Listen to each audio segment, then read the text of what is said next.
Zoo Mama, how's it going, everybody? I am back here today to update my token buying guide for Series 4 and Series 5 cards. So here on the screen is the tier list for the best Series 4 and Series 5 cards to buy with your tokens that I had put together last month. And I'm going to be updating it with the cards that came out in February, as well as making some small changes where I see fit. Okay, and again, this is really a list to help you prioritize which Series 4 and Series 5 cards to chase after. You can chase after them with Spotlight caches, but that's on a schedule that's out of your control. So this is more focused on tokens and which ones you're going to get the best bang for your buck. Doesn't necessarily mean it's the best card in the game, but it's going to give you great value in terms of how much play you can get out of it. Okay, these are going to be good cards higher up on the tier list, but more specifically, it's how much value and play you can get from the card. And if it's a bit more niche, it's going to be lower down. So just before I get into adding these cards and making some changes, the order of each tier is not that tier's, cards good to bad. It's first by Series 4, and then it's alphabetical. Okay, so Series 4 cards are going to be first in each tier by alphabetical, and then Series 5 will start also in alphabetical order. So any cards in a tier list, I'm ranking the same. I'm just ordering it that way. And Series 4 cards I value a bit higher because they're cheaper. Okay, they're only 3,000 tokens, so you're already getting more bang for your buck because you can get 2 Series 4 cards for the price of a Series 5 card. So let's get into ranking these cards that came out in February. All of them are now Series 5. They all came into Series 5 except for Black Swan. She was the Season Pass card, but she got added to Series 5. So all of these cards are a full 6,000 tokens. So starting off with Black Swan, I don't play her a ton. She's okay, she's not horrible, but she is pretty niche. So I'm actually going to be adding Black Swan to the C tier. Okay, again, she does add some value. You can get good use out of her. She's not a horrible card, but 6,000 tokens is a huge commitment for something very specific. And even in the decks where she could get value, like bounce decks, Thanos, Zoo, she's not needed.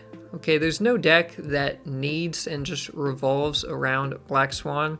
You can be playing other cards. Okay, if you don't have her, you're not really missing out on too much, right? Next up, we've got Corvus Glaive, who I'm actually going to be going into B tier. Corvus is a fine card. Okay, he's solid, good stat line, and he obviously can give you energy ramp, synergizes with discard, which has been pretty strong, but he is fairly niche, right? You're basically playing him in discard. You could do a bit of ramp stuff outside of discard, but that's about it. So he's not the most flexible, but he is just a good solid card. So he goes into B tier. Call Obsidian, I'm actually adding to A tier, going here after Kyera. And yeah, he's a great card, okay? He's flexible. You can put him in Thanos, but you can also just put him in any decks that have at least 2 or 3 one-cost cards, and he's just huge power, okay? He's great. He's not terrible for deck building, a bit flexible there. Gets discounted by Zabu. I mean, if you don't have many pool 4 or 5 cards, that's okay. He's just big power, and if you do just have like Zabu, then that's great. He's going to get a discount. Okay, so he's really nice, even if you don't have a very complete collection. All right, next up, we've got Proxima Midnight, who came out right after Corvus, and obviously huge synergy there. And I will also be adding Proxima to the B tier. Okay, she's a good card. She adds value, but she's stuck to discard. And I would say she's even less flexible than Corvus, because Corvus you could just play in like a ramp deck. You don't necessarily have to do discard because of his energy bonus. Whereas Proxima, you always need for discard. So she's strong, but if you don't play discard, you don't really need to play Proxima, right? And that's what B tier is. It's for specific decks. And then last, and probably least, we do have Supergiant. Supergiant is a card that I was extremely critical of before she was released. She had a bit of hype. I put out a pretty long video saying why I didn't think she'd be very good. and I don't think she's very good, okay? She's not horrible. I don't think she's F tier, and there may come a time where she sees some play, okay? She may at some point see the light of day, even without a buff, but that day is not today. And I don't know when it's going to come, so I'm adding Supergiant to the C tier. Again, she's just very niche. No deck needs her. It's, you know, C tier only if the card suits you. And I personally like playing control and lockdown decks, and I just do not find great use for her. Okay, so those are my additions from February, but I do have a few changes I want to make to the list overall. Okay, now I have 2 errors actually, and one of them someone caught on my last video, and they posted about it in the comments, which I really appreciate. If you see something on this list that I marked, you know, as Series 4 when it's Series 5 or vice versa, please call me out on it.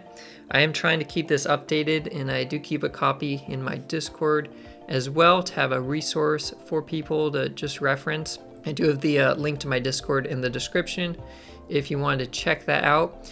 And so one that was caught was Legion. I had up here marked as a Series 5 card. He's actually Series 4.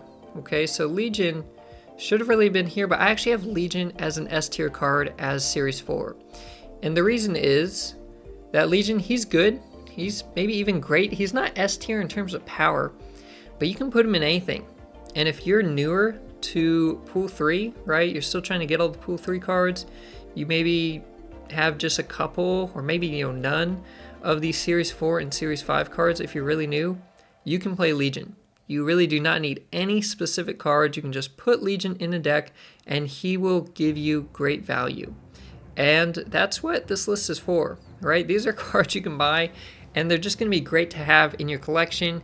You can get new plays out of them, make new decks out of them, even when you're missing a lot of other cards. And in Conquest mode especially, Legion is phenomenal, okay? He's so good in Conquest mode. So I'm moving Legion up to the S tier. Another change, actually, that didn't get caught was I had Spider-Ham marked as a Series 5 card, but Spider-Ham also released as Series 4. So I'll move him. I'll keep him as B tier. Honestly, I don't think he's good enough for A tier. He is pretty general, but for now, I'm going to keep him in B tier. He does have some bad matchups, especially if, you know, your opponents are just playing like big powered cards. But he's solid. He is a bit better knowing he's only Series 4. Darkhawk was actually nerfed. When I first did this video, I had him as a 4-0. He's been changed to a 5-4. I still think he's very good, but someone actually pointed out that, hey, they're missing the rest of the package. They didn't have Rock Slide. They didn't have Black Widow. They can't really make use out of Darkhawk. And that was a great point. You know, as a 4 cost, he needed Zabu. He needed Rock Slide. Probably want Black Widow. He needs a package. He's not a generalist. You can't just put him in anything like you can Legion, Zabu, Jeff, Iron Lad, right? These other cards I have in the S tier as a must-have card. So I'm going to be moving Darkhawk down to the A tier. Okay, he's still very good. He's only Series 4, which is awesome, but take him down a notch, especially since he has been nerfed a tiny bit. I'm going to be moving Kaera down as well. She's a very strong card, but she's a bit more niche.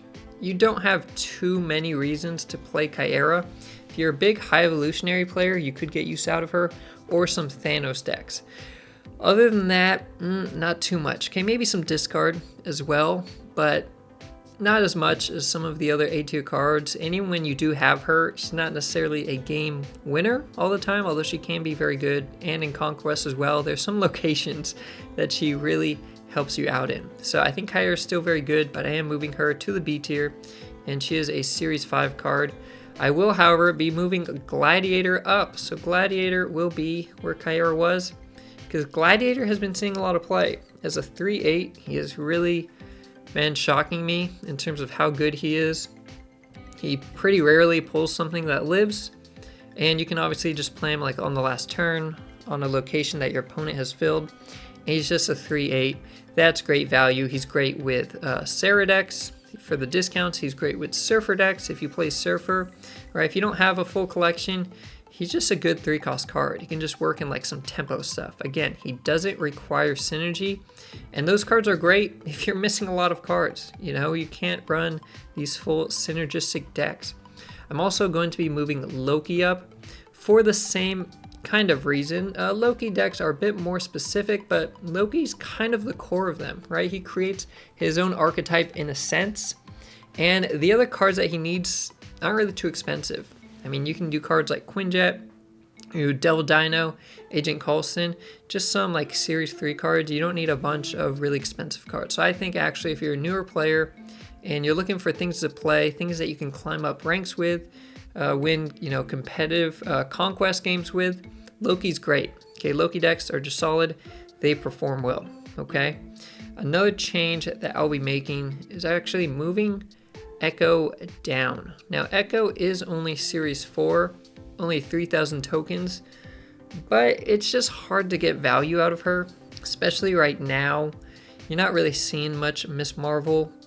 You are still seeing Zabu, but Darkhawk just got nerfed, so you're not seeing much of that. There's just not as much going around. And so while you can put Echo in a bunch of decks, she's not always relevant to the meta, and it is a bit hard to get great value out of her. Okay, I think you need to kind of be in the right meta, or know how to play against specific decks, know what turns they're trying to play something, and so that just adds a level of difficulty that I think is going to make it a bit hard to get value out of her. So I'd say only get Echo if she suits you, going for those big kind of tech counter plays but on a specific turn. And I will also be moving Mirage up. Okay, Mirage is also Series 4, 3,000 tokens. She'll go right up before MODOK. And the reason is Mirage is great with Loki. She does see play there. She could see some more play as we have Mockingbird about to come out. Mockingbird's going to cost 1 less for each card you play that did not start in your deck. And I think Mirage, again, as Series 4, you can just put her in a lot of decks. Even if you're not playing Loki, you can just general tempo decks, because Mirage does add 2 power to the card.